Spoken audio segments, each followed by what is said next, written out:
First and foremost, the Sheikh starts off with defining extremism and the fact that there is not a single agreed upon definition for the word extremism and what extremism actually means. So there are two challenges to defining this. Number one, what's the agenda of the person that's defining extremism? If you're talking about it from a spiritual realm, the imam or the faqih defines it from a place of a person not going to excess in regards to their matters in their religion. But most other groups will have an agenda or an angle, even if that's a governmental agency in particular, in defining extremism, what extremism means. Now, the Sheikh goes through a few definitions of extremism, and I think this is very important. The UK government defines extremism as follows. And obviously, Sh Ahsan is British, so you can imagine that it's very similar to our definition as well. Defines it as a vocal or active opposition to British values, including democracy, the rule of law, individual liberty, and mutual respect and tolerance of different faiths and beliefs. So the problem with that definition, British values, is fluid and not comprehensively agreed upon. Who determines these values and who determines which ones we must accept? Are we not allowed to challenge them? Any of the notions of democracy, any predominant thought, what the meaning of tolerating other religions is, or tolerating other peoples is. Are we subject to not only the definition of extremism by a government, but also the connotations behind it? So when you talk about British values or American values, and if you realize in the campaign against Muslims, there's this constant, people that don't agree with our values, that there would be a value system. So if there was a values test to impose upon people 20 years ago, they would fail the test today, right? Americans would have failed the test today. So values is very fluid and evolving. And you ask, there are a few questions that come up. So is being opposed to perennialism, extremism, the idea that Islam is true, exclusively true, as a religion, as a faith, is that extremist?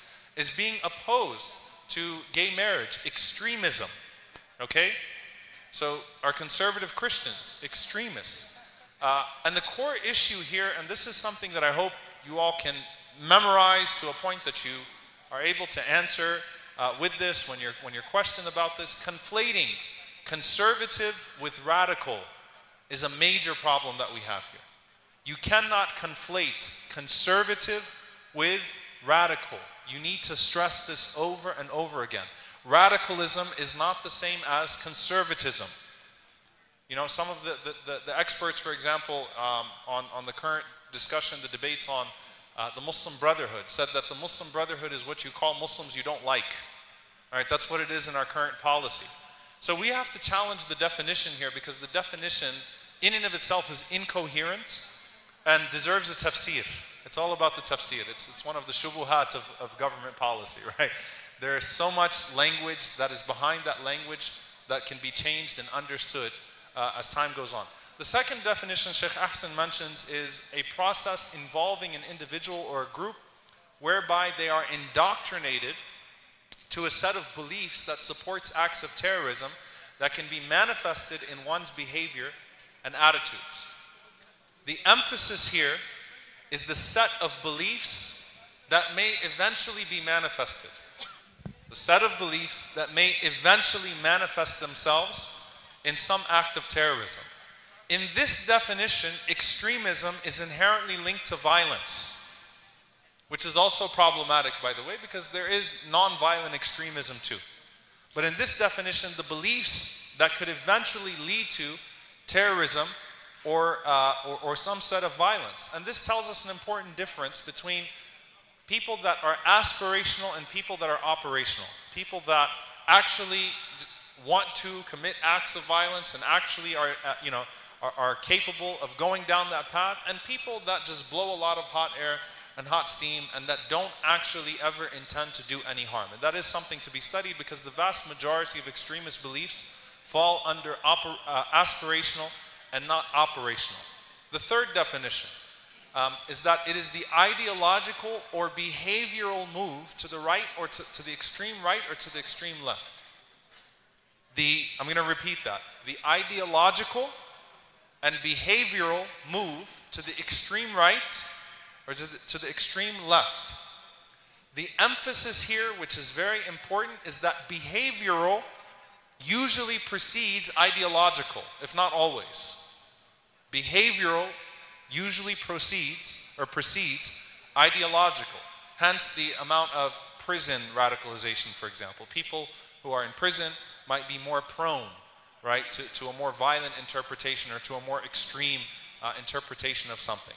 All right? If someone is converting to Islam and they experience a trauma, some form of trauma, that led them to start looking for another way. This is, again, convert here is not someone leaving another religion. I'm talking about someone that experienced trauma and that wants to dedicate themselves to Islam as a means of finding another way, as a means of finding redemption in life. So you have that trauma before, which influences behavioral, or sometimes it becomes a reason for looking for a new pursuit, but then sometimes during the process of conversion, a convert would experience trauma.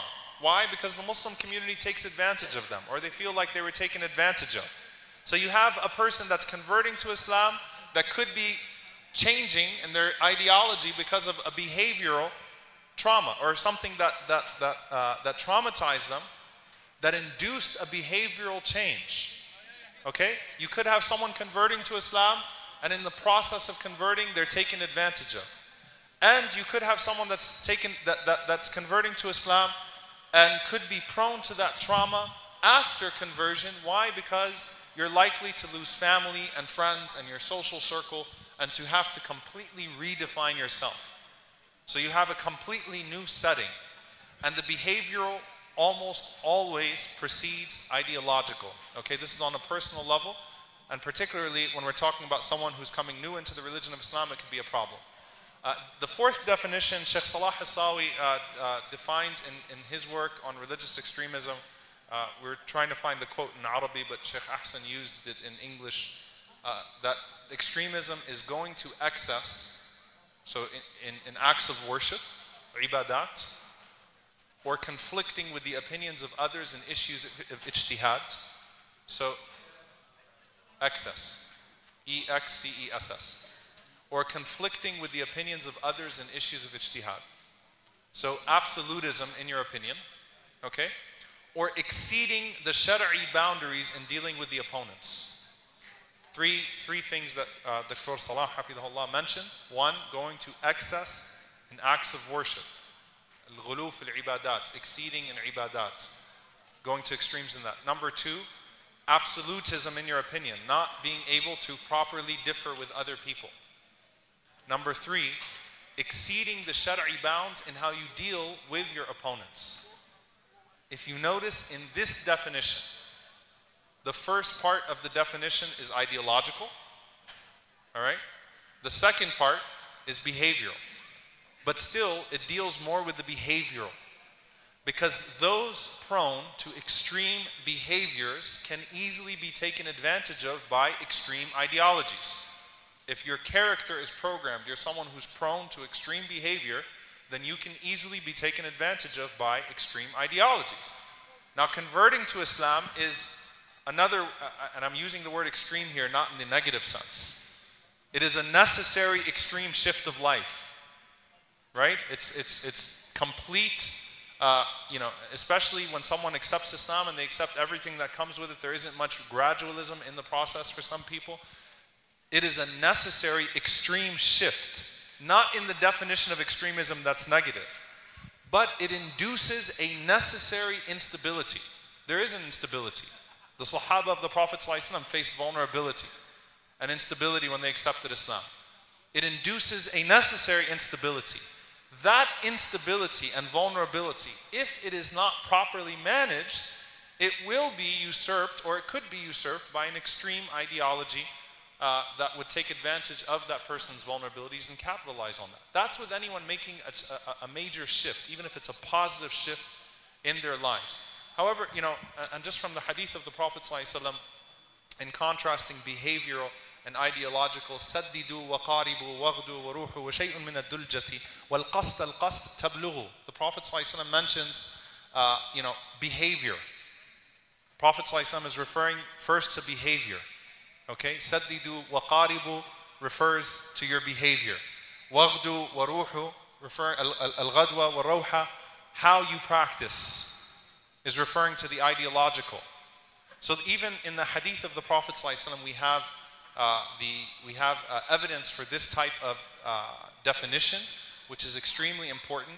So the reason why this is all important is because the idea that when someone converts to Islam, they're naturally more prone to extremism is a very false idea, and it needs to be refuted and pushed back on. You can imagine what damage that does to the da'wah and what damage that does to our security and how that plays into the worst fears of American society.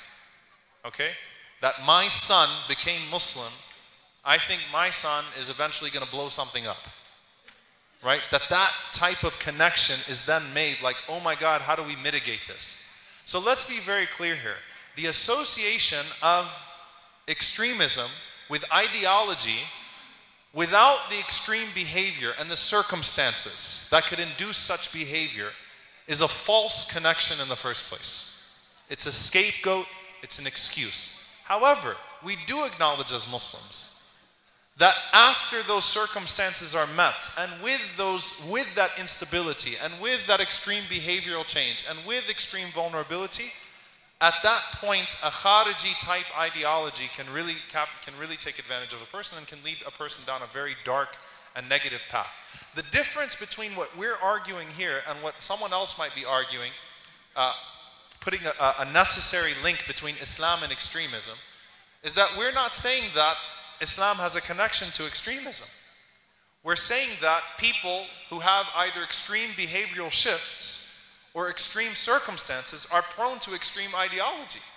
And that language of extremism can sometimes be Islamic. The language that's used to communicate that extremism can be Islamic.